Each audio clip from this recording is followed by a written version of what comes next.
Winters में लोगों में डैंड्रफ का इशू बहुत ज़्यादा इंक्रीज हो जाता है, इसकी क्या वजह? अच्छा, जैसे स्किन की ड्राइनेस है वैसे ही स्कैल्प भी ड्राई हो जाती है।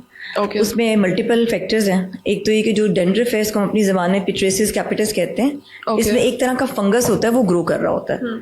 तो ये स्किन की ड्राइनेस से थोड़ी सी डिफरेंट है। नंबर 2, लोग ना ऑयलिंग कर रहे होते हैं, जो कि हमारे यहाँ एक ट्रेडिशनल मस्टर्ड ऑयल यूज़ हो रहा होता है। Right. तो सरसों का तेल लगाने की वजह से भी वो प्रॉब्लम बढ़ जाती है, क्योंकि वो बॉडी पीएच से मैच नहीं करता। ठीक। दूसरा, वो जो फंगस है, जैसे आम जबान में हर एक को पता है कि जो फंगस है वो नमी से ग्रो करती है। तो जब आपने ऑयल लगा लिया उसके ऊपर, वो भी ऐसा ऑयल जो पीएच को भी फर्दर ऑल्टर कर रहा है और अल्कलाइन कर रहा है, तो भी वो फंगस बढ़ जाती है, वो डैंड्रफ बढ़ जाती है।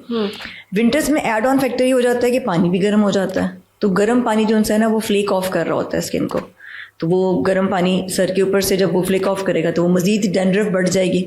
तो ये मल्टीपल फैक्टर्स ऐड ऑन हो जाते हैं, जिसकी वजह से फिर सर्दियों में खुश्की बढ़ जाती है। ठीक है, आपने मस्टर्ड ऑयल की बात की। हमारे यहाँ पे तो लोगों का मस्टर्ड ऑयल बहुत फेवरेट है, लाइक वो समझते हैं कि इससे डैंड्रफ खत्म हो रही है। तो आपने तो बिल्कुल लाइक ऑपोजिट चीज़ बताई है। ये आप बिल्कुल ठीक कह रहे हैं। डेली बेसिस पे पेशेंट्स को ऐसे ही हम ये वाली चीज़ें इन्फॉर्म कर रहे होते हैं। असल में मस्टर्ड ऑयल ना बॉडी पीएच से मैच नहीं करता। तो उसकी वजह से जब स्किन ज़्यादा एल्कलाइन हो जाएगी ना, तो प्रॉब्लम बढ़ जाएगी। आप कभी नोट कीजिएगा, जो लोग इस्तेमाल कर रहे होते हैं ऑयल, वो कहते हैं हाँ मैंने कुछ दिन से ऑयल नहीं लगाया था इसलिए खुश्की हो गई है। तो बेसिकली जब वो ऑयल लगाते हैं, असल में ये वर्ड ना सिकरी था, उर्दू में तो लफ्ज़ सिकरी है। इसको किसी ने खुश्की कह दिया कि देखने में तो खुश्क लग रही थी ना, स्केल है। तो वो खुश्की को तर करने के चक्कर में ऑयल लगाते चले जा रहे हैं। तो क्योंकि ये सारा का सारा एक सेल्फ एजम्पशंस के ऊपर चल रहा है, इस वजह से ये प्रॉब्लम ज्यादा है। तो जो लोग लगा रहे हैं उनकी वो, क्योंकि एक ऑयल है, एक मॉइस्चर आपने लगाया, तो वो टेम्परेरली उनको लगता है कि बेहतर हो गई है, लेकिन वो वही चीज उसको एग्रीवेट कर रही होती है। तो इसका हल क्या है, सोल्यूशन क्या है इसका लॉन्ग टर्म? अच्छा, लॉन्ग टर्म सोल्यूशन में एक तो ये कि आप अगर किसी को डैंड्रफ का प्रॉब्लम रहता है तो वो विंटर्स में गर्म पानी ना इस्तेमाल करें, ल्यूकवार्म वाटर यूज़ करें। बालों की जिल्द को ड्राई होने दें। जैसे ख़वातीन बाल लंबे हैं या वो लोग जो स्कार्फ कवर करती हैं या दुपट्टा चादर लेती हैं, तो बालों को एक दफ़ा ड्राई हो लेने दें, सूख जाएं, तो फिर उसके बाद आप बालों को बांधें।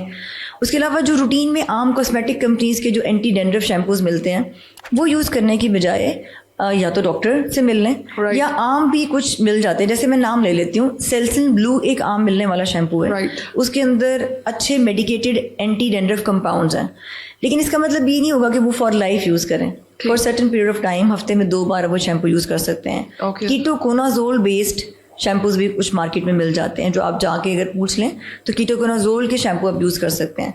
बट अगेन बिल्कुल ऐसे ही जैसे कोई मेडिसिन किसी को प्रिस्क्राइब कीजिए और वो फॉर लाइफ लेना शुरू कर दे, तो for certain period of time, जैसे 1 महीने के लिए, 1.5 महीने के लिए अगर आप इस्तेमाल कर रहे हैं और बहुत ज़्यादा सिवियर डैंड्रफ नहीं है, तो वो इनसे कंट्रोल हो जाती है। डॉक्टर साहिबा, डैंड्रफ की कंडीशन अगर किसी में है तो उसके लिए हेड वॉश कितना ज़रूरी है और कितना नंबर ऑफ हेड वॉश होना चाहिए पर वीक? अच्छा, ये जो शैम्पूइंग है ना, ये हेड वॉशेज हैं, ये फिक्स नहीं है। इस पे डिपेंड करेगा किसी का प्रोफेशन कैसा है। अगर कोई सारा वक्त ऐसे एनवायरनमेंट में काम कर रहा है जहाँ उसको एक्सेसिव स्वेटिंग हो रही है और स्कैल्प के अंदर स्वेट ग्लैंड के साथ सेबेशियस ग्लैंड ज़्यादा एक्टिव है, वो ज़्यादा ऑयल प्रोड्यूस कर रहा है, तो उसको ज़्यादा फ्रीक्वेंट वॉशेस चाहिए as compare to a person और अ वुमन, या कोई भी जो ऐसे एनवायरनमेंट में जहाँ उनको स्वेटिंग नहीं हो रही। ठीक है, तो पर्सन टू पर्सन भी वेरी करती है स्वेट की टेंडेंसी। दूसरा, आपका एनवायरनमेंट बहुत मैटर कर रहा है ना। अगर कोई डस्टी आउटडोर एनवायरनमेंट में काम कर रहा है तो उसको ज़्यादा जल्दी हेड वॉशेस चाहिए, और कोई ऐसी जगह पे काम कर रहा है जहाँ पे उसको डस्ट भी नहीं है, स्वेटिंग भी नहीं हो रही, तो उसको कम करना। तो ये हम फिक्स नहीं कर सकते, ये वेरी करेगा। हाँ, जिसको अगर डैंड्रफ हुई हुई है, तो जैसे भी हमने बात की है, जो डैंड्रफ है ये एक तरह का फंगस ग्रो कर रहा होता है इसके अंदर, तो उसके अंदर आप ऐसा नहीं करेंगे कि वॉश ही नहीं कर रहे, आपको ऑल्टरनेट डे वॉश ज़रूर करना है। ठीक है, लेकिन डेली शैम्पूइंग को हम डिस्करेज करते हैं, क्योंकि शैम्पूज आर बेसिकली डिटर्जेंट्स। जब वो डिटर्जेंट्स हैं, दे आर हार्श केमिकल्स जो हमारी स्किन को और हेयर की जो आउटर लेयर है, जिसे हम क्यूटिकल कहते हैं, वो उसको डैमेज करते हैं। इसीलिए शैम्पूज में भी हम कोशिश करते हैं कि वो ज़्यादा हार्श केमिकल्स उसमें ना हो, लेकिन still they are a detergent. जैसे हम बर्तन धो रहे हैं, कपड़े धो रहे हैं, वैसे ही वो शैम्पू हमारे सर के बालों की ग्रीस को रिमूव कर रहा है, डी ग्रीस कर रहा है ना। तो इसे डेली शैम्पूइंग रिकमेंडेड नहीं होती।